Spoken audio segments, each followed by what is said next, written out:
Good morning, students. This video is for grade 7 subject science and the stream is biology as we were discussing about our block 11 soil, in which we have completed our LP1 and 2, which were based on soil profile and types of soil. Now today we are starting our LP3 and 4, that is percolation rate of soil and crops. So let's get started. Just pause your video here and try to answer these questions. Which type of soil absorbed more water in yesterday's activity? Why is the water holding capacity of clay more than the sand? Which type of soil will allow more water to pass through it? And what is this property of allowing water to pass through called? So clay absorbed more water as it has smaller particles which are closely packed. They do not allow water to flow. Sand allows more water to pass through it as its particles are bigger and loosely packed. This property of water to flow down is called percolation. So yesterday we have seen that there is the absorption capacity of soil, and today we will see the percolation rate of that soil. So the property of water to flow down from the soil is called its percolation. So today we will compare the percolation rate of sand and clay and discuss how different crops grow in different types of soil. So our today's aim would be to compare the percolation rate of different types of soil. The resources are 25 grams each of clay and sand in a bowl, 2 funnels, cotton wool, 2 measuring cylinders, 2 beakers with 50 ml water, 2 stopwatches, S3 notebook and exceed content book. The keywords for today's LP would be percolation rate. So this is our activity. What we need to do, seal the neck of a funnel with cotton wool, as you can see here. Add 25 gram of sand to it. That is our soil sample. Then fit in on the measuring cylinder, as you can see here like this. This is our measuring cylinder. There we have fitted the funnel. So pour 50 ml of water over the sand and start the stopwatch. Here we need to measure the time also. That's why we will just have this stopwatch, or you can keep your wristwatch also, and there you can also by counting you can get the time. How much time will it take to pass from the soil? So 50 ml of water is poured over the sand, and then we'll start the stopwatch. Stop the watch when the water drip from the funnel stops and record the time taken.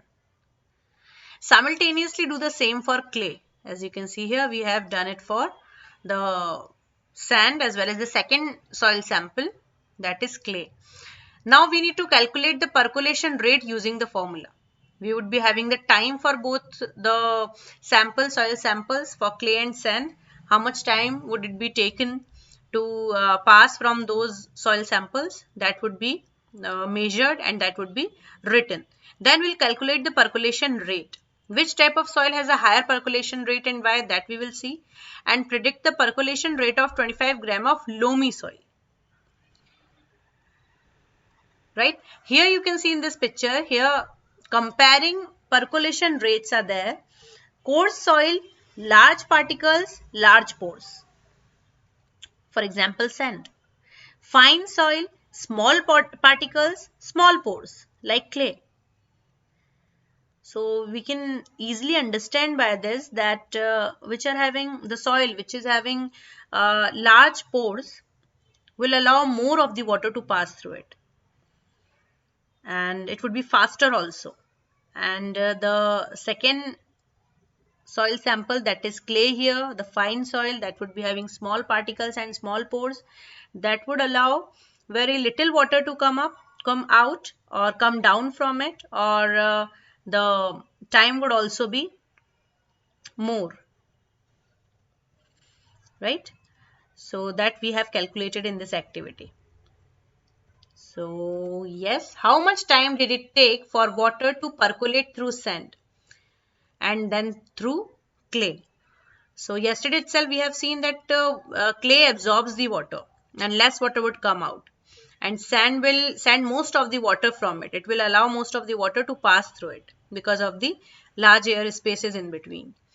So here we can see when we calculate the time, when we measure the time by having these two soil samples and by pouring water into them, the water from the sand will come out faster than the clay, than the water from the clay.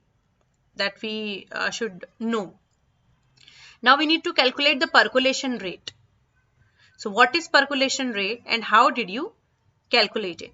So this is our table. There we need to put percolation rate. So whatever sample we have taken, like first we have taken sand, then second we will write the clay. Then time taken, suppose it has taken just 20 seconds or the another has taken 1 minute. So that we need to write. And then percolation rate is actually can be calculated by this formula. Amount of water divided by time taken. Amount of water we have taken 50 ml. It is same for both the soil samples. So 50 ml we'll write and it would be divided by the time taken. So for sand it can be 20 seconds and for clay it can be 1 minute. So accordingly we'll just write it down. And it took less time for water to percolate through sand than clay. The rate at which water flows down through the soil is called percolation rate. Again, the rate at which water flows down through the soil is called its percolation rate. So it is calculated by dividing the amount of water by the time it takes to percolate. So sand has a higher percolation rate than clay.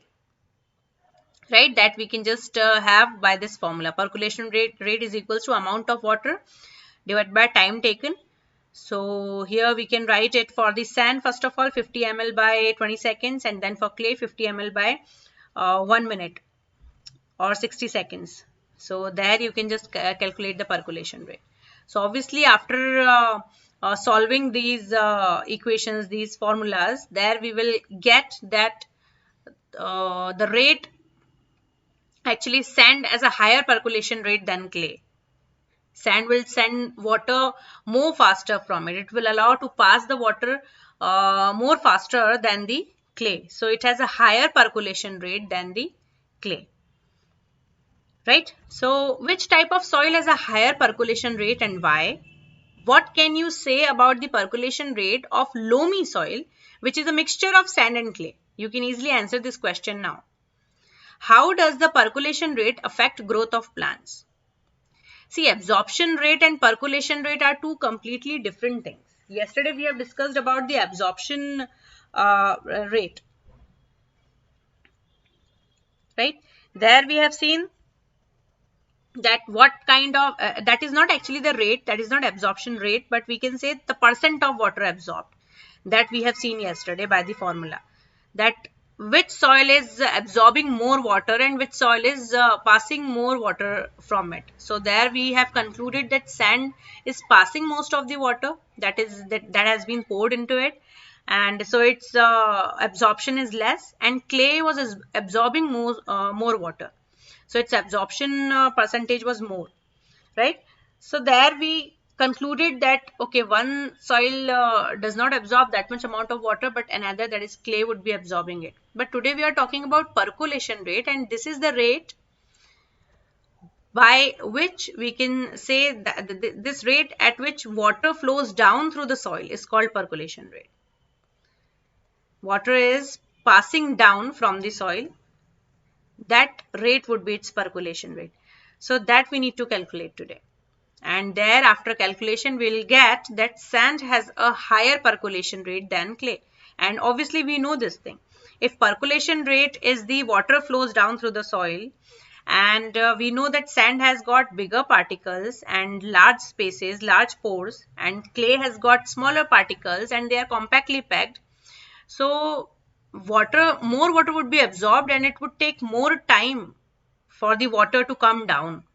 But sand has got large air spaces, so immediately the water that is poured into it will come down.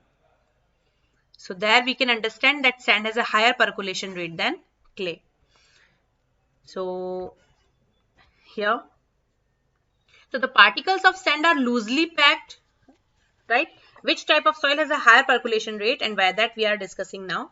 So sand particles are bigger and have more space between them to allow water to percolate down.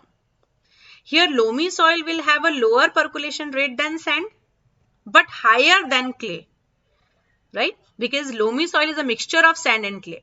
So obviously its percolation rate would be lower than the sand but higher than the clay, right? So some water would be absorbed, some water would be passed, and its percolation rate would also be slower slower than the sand, but it would be higher than the clay.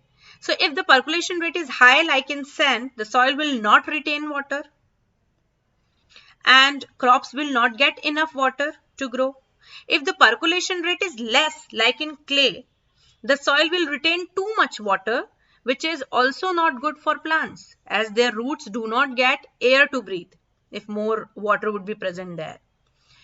So soil should have an optimum percolation rate for crops to grow well.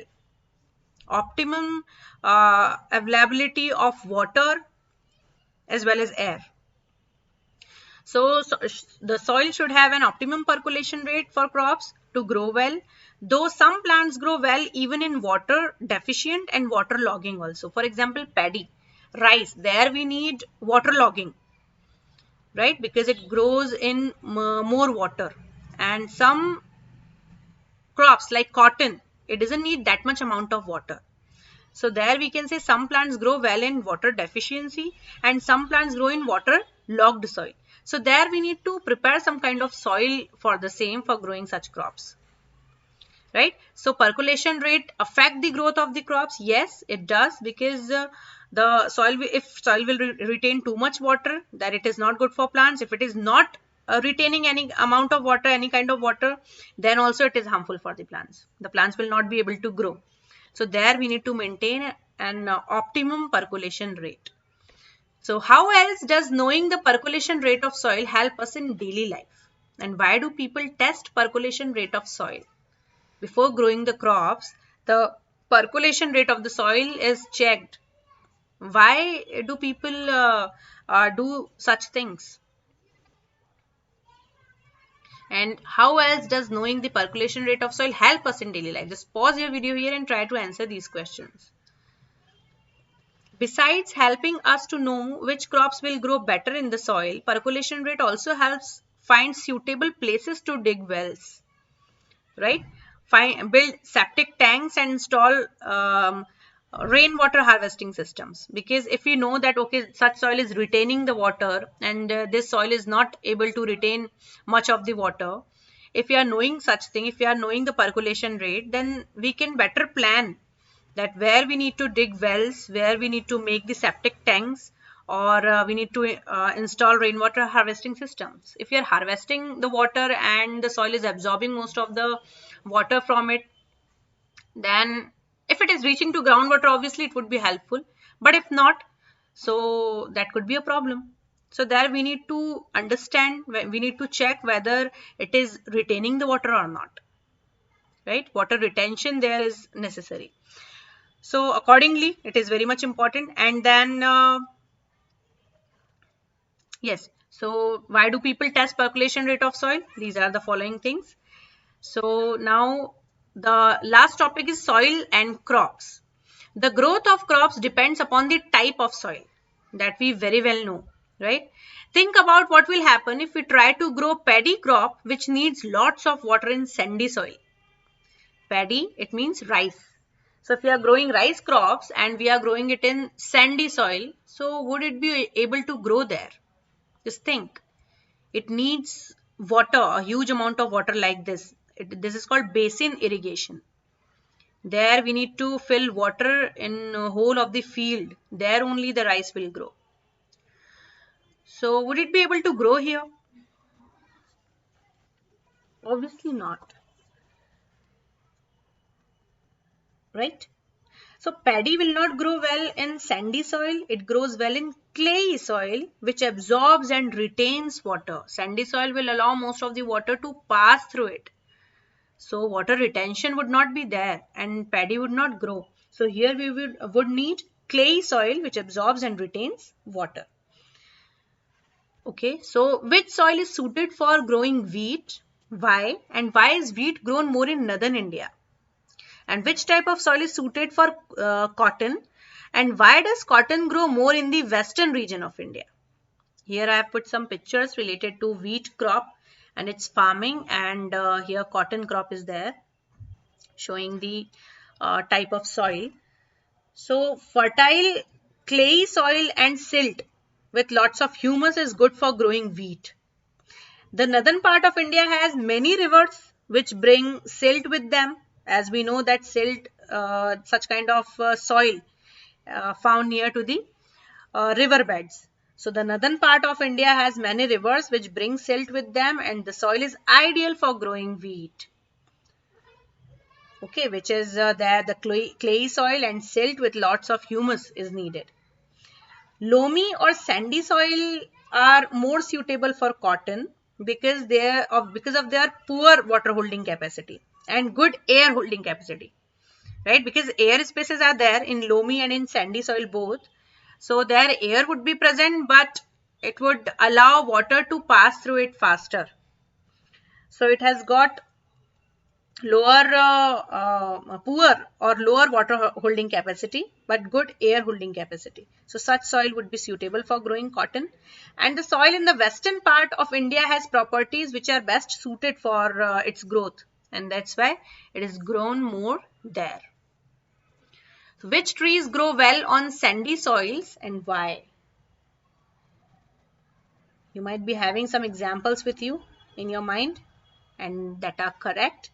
Coconut and cashews or cashew nut. These trees grow well in sandy soils but in regions where there is enough rainfall, right? These plants do not need much water to grow. That's why they are growing in sandy soils where the water is not, water retention is not there, water absorption is not there in the soil. The sandy soil will allow the water to pass through it, or can say pass down. So there we can easily grow the coconut and cashew nut trees. Why do different crops or plants need different types of soil? Now you can easily answer this question, right? Just try to think over it. Why do different crops or plants need different types of soil? The amount of water needed by the plants is different. The amount of air needed by them is different, right? And the mineral requirement is also different. So they need different types of soil to grow, right? And can a soil be made fit for growth of crops that we need? How?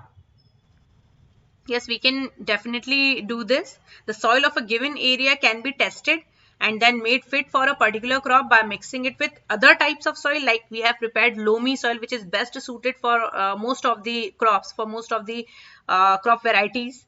So there we are making loam by mixing sand and clay.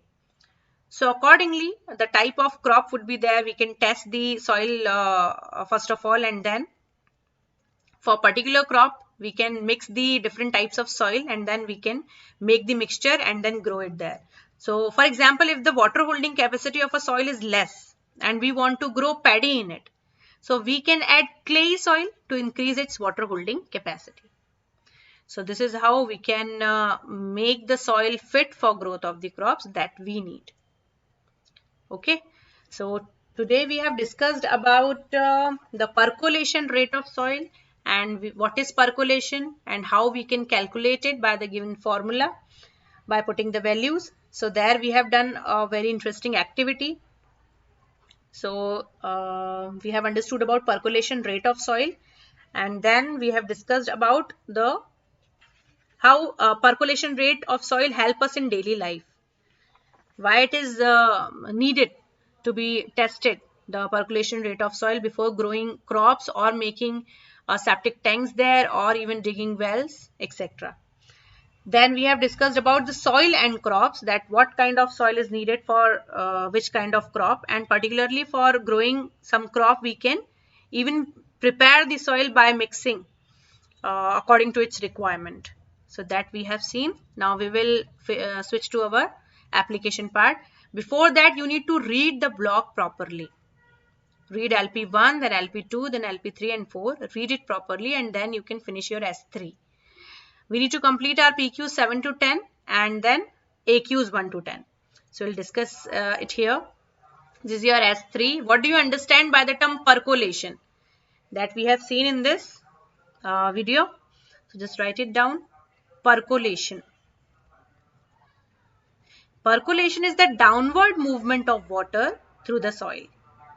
Again, percolation is the downward movement of water through the soil. Percolation in soil is primarily due to gravity that absorbs the water downward.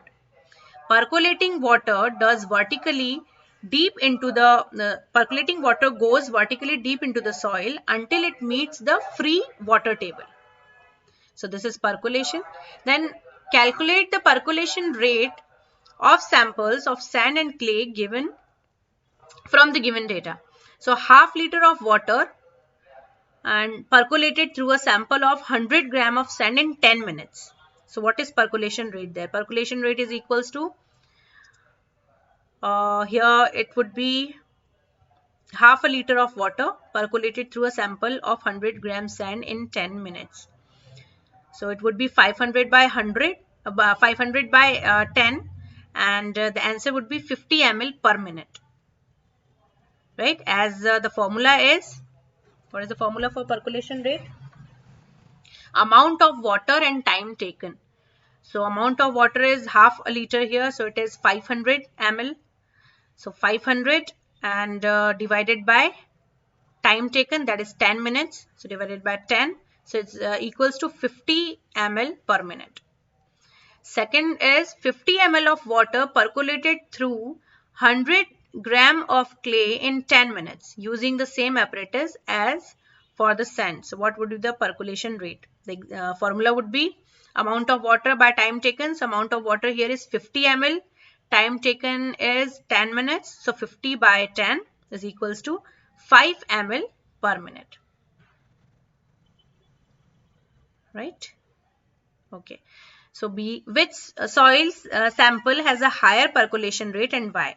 You can easily answer this question. Sand has a higher percolation rate as its particles are bigger and loosely packed. Right?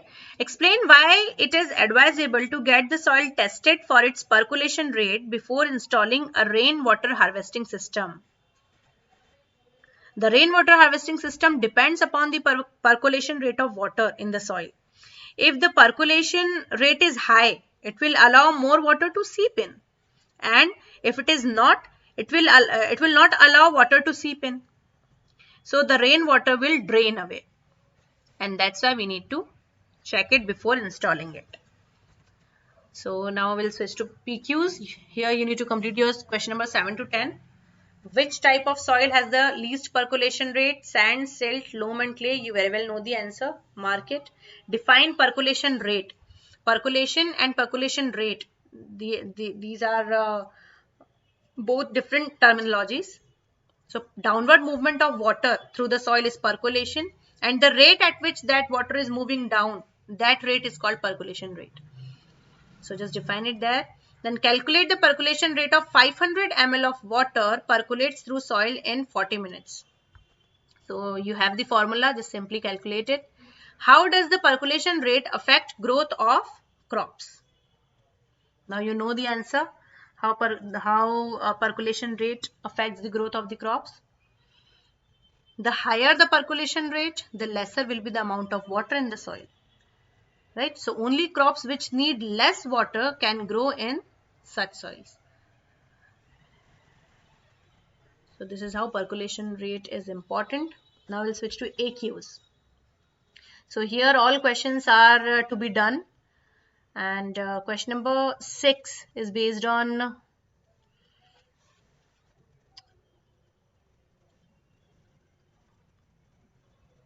yes. So what is soil profile? Okay, question number 6 is actually your numerical based. So this is very much important to do. And what is soil profile? You can answer this. Compare the features of the A and B horizon of the soil. That also you can do. How can soil be classified as sand, silt and clay based on their particle size? That is given in your book also, and you can write it by your own. Compare sandy, clay and loamy soil based on texture, water and air holding capacity. right? You can answer this question easily, that sandy soil would be gritty, low water holding capacity and high air holding capacity. Then clay soil would be smooth, high water holding capacity but low air holding capacity. Then loamy soil, neither gritty nor smooth. It would be like a mixture of these two things, these two upper soils, sandy and clay. So holds more water than sandy soil but less than clay soil, and holds less air than sandy but more air than clay soil. Draw a valuable diagram of the soil profile. Do it. Then calculate the percentage of water absorbed by a soil sample if 80 grams of soil absorbs 20 ml of water. So we have the formula, that is volume of water absorbed divided by weight of soil into 100. So there, by putting the values in this formula, you can calculate the percentage. So which properties of soil make it best suited for plant growth? If the soil holds optimum amount of water, air and has enough humus, that will make the soil more fertile and that is good for plant growth. Why is it important to prevent topsoil from erosion? You very well know this answer. In the LP-01 we have discussed it. So just elaborate. A farmer wants to grow paddy but finds that his soil is deficient in good water retention capacity. So what can he do to make it fit for growing paddy? Water retention is also called water holding capacity, right? So what is to be done here? The farmer can add which type of soil? Clay soil to his soil to increase water retention or holding capacity needed for rice to grow, right? Why is the ground under the oceans not considered as soil? It will not considered as soil because it does not support vegetation, as it is made up of rocks.